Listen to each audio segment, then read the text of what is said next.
Welcome to this explainer. Okay, today we are unpacking something absolutely fascinating.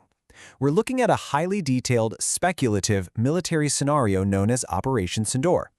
But, we're not just looking at tactical military movements here. We're going to zoom way out and examine this massive geopolitical trap theory behind it. The idea that this hyper-local conflict, it might actually just be a smokescreen for a global economic war. Let's get right into it. So here's our roadmap for today. We'll quickly map out Operation Sindoor's speculative timeline, look at the resulting cycle of retaliation and the global diplomatic reactions. Then we pivot to the geopolitical trap theory, China's underlying economic motives, and wrap up with the long-term strategic choice. All right, Section 1, Operation Sindoor's speculative timeline. The source narrative kicks off in response to a hypothetical terror attack in Pahalgam, one that tragically claimed 26 Indian lives. And the retaliation? It starts with a single coded message. At exactly 1:35 a.m. on May 7, 2025, the Indian Army posts this tweet, "Ready to strike and train to win." Now, this wasn't just some PR move. The source describes this as the absolute green signal. Literally within minutes, this massive coordinated military strike was put into motion across the border. The source maps out this meticulously planned op, where the Indian Army, Navy, and Air Force are working in complete tandem. They're using highly advanced ISRO thermal satellite data, drone surveillance. The strikes were pretty much instantaneous. At 1:04 a.m., the Abbas terror camp in Kotli goes down. Just 4 minutes later, 1:08 a.m., the Gulpur camp is struck. And by 1:11 a.m., the Mamuna Joya camp in Sialkot is neutralized. These strikes were executed by Indian fighter jets staying strictly on their side of the line of control. And then, by 10 a.m., the Foreign Secretary is already at the podium officially briefing the world on what just went down. Now, the crucial number to remember in this operation is 21. Exactly 21 identified terror bases were targeted. The entire mission was designed to avenge those 26 lives lost, but, and this is a really specific operational detail, it was deliberately non-escalatory. The Ministry of Defense made it absolutely clear that not a single official Pakistani military installation was touched. The focus was 100% on terror infrastructure. The impact of these localized strikes was, well, severe. Over 100 militants from organizations like JEM and LET were reported dead, and hypothetically, this included 10 direct relatives of the terror leader Masood Azhar. They even completely destroyed a highly symbolic target, the Marka Sabanallah headquarters in Bahawalpur, which supposedly housed over 600 new recruits. But notice this wild discrepancy here. The official Pakistani military spokesperson claimed a much lower toll of just 31 dead and 46 injured. Moving on to Section 2, the cycle of retaliation. As you might expect, right, a strike of this magnitude doesn't just end there. The explainer details how this incredibly precise, localized strike quickly spirals into a broader, terrifying cycle of fictional retaliation. It really illustrates how fast things can escalate. Step 1. Pakistan bypasses military targets in Kairali and shells civilian areas in Poonch, killing 15. By Step 2, on the night of May 8th, they escalate to drone and missile strikes targeting major Indian cities.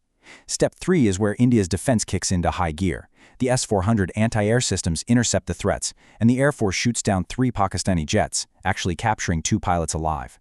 And this leads to Step 4, which is an unprecedented escalation. India totally destroys air defenses in Lahore and Islamabad. And for the first time since 1971, the Indian Navy launches massive strikes on the Karachi port. The source paints this picture of 16 Pakistani cities feeling the heat, with blackouts hitting Indian cities like Amritsar and Jammu. But alongside the physical war, there's this intense information war playing out. The source highlights the denial and the exposure. Initially, Pakistan officially denied that any Indian attack had successfully crossed the border. However, the creator notes that social media completely blew this wide open. Viral videos of high-profile militant funerals in Rawalpindi and Lahore, funerals attended by Pakistani military and police officers offering salutes, totally contradicted their own government's claims. You even had journalists like Hamid Mir taking to social media pointing out that, hey, if the ISI's own camps aren't safe, ordinary citizens definitely aren't. All right, Section 3, global diplomatic reactions. So, with 2 nuclear-armed neighbors engaging in heavy airstrikes and naval bombardments, the international community obviously steps in. The source notes a really strong international consensus supporting India's right to self-defense, with heavyweights like the US, Israel, Japan, and former UK PM Rishi Sunak leading the charge. Meanwhile, current UK Foreign Secretary David Lammy condemned the terror attack but urged restraint from both sides. And, true to form, Donald Trump stepped in offering to mediate, saying he knows both sides and is ready to help. Basically, the diplomatic wires were absolutely burning up. Section 4. The Geopolitical Trap Theory. Now we zoom out from all those tactical military details to explore the source's core thesis. What if this entire conflict isn't actually about Pakistan and India at all? The creator argues it's a calculated geopolitical trap. We have to look past the military front to see the economic front. Think about the global supply chains that build, your electronics or your cars. They're actively trying to move away from China and relocate to a stable India. The military front is really just a localized, highly emotional conflict that only serves to drain military and economic resources. The real war, it's economic. A rising India poses a direct existential threat to a struggling Chinese economy. So the theory suggests that this hypothetical terror attack was orchestrated as a three-front pressure tactic. It closely mirrors the Russia-Ukraine model, where a rising power, Russia in that case, gets bogged down in a prolonged, draining war. According to the source, China is simultaneously mobilizing forces silently in the northeast near Arunachal Pradesh, while diplomatic cold signals are suddenly emerging from Bangladesh. In this grand strategy, Pakistan is merely being used as a proxy, just a pawn to ignite regional instability right when India is poised for massive economic growth. Let's look at Section 5, China's underlying economic motives. Let's dive a bit deeper into why China would theoretically want to trigger this massive instability right at this specific moment.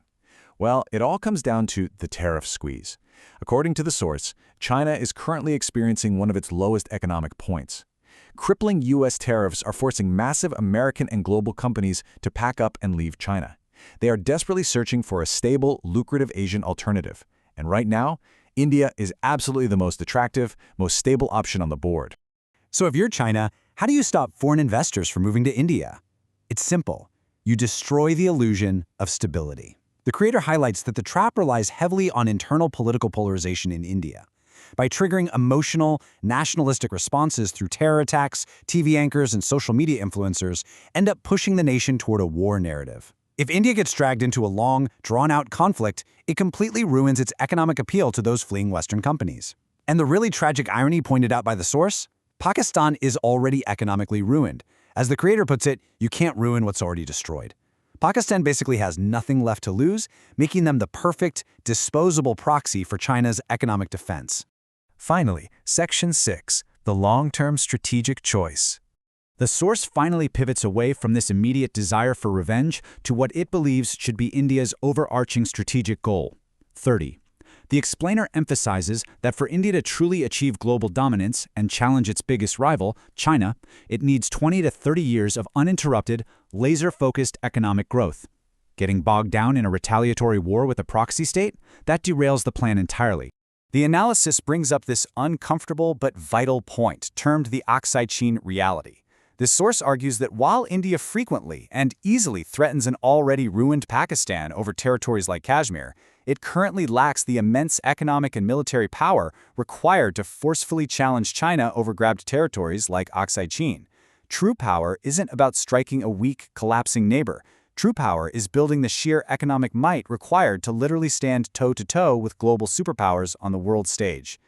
Which leaves us with this final, critical question drawn directly from our source material.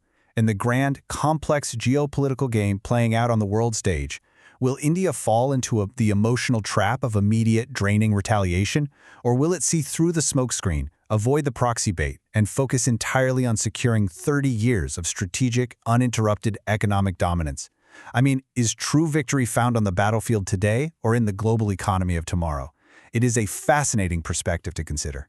Thanks so much for joining me on this explainer, and remember to keep questioning what you see on the surface.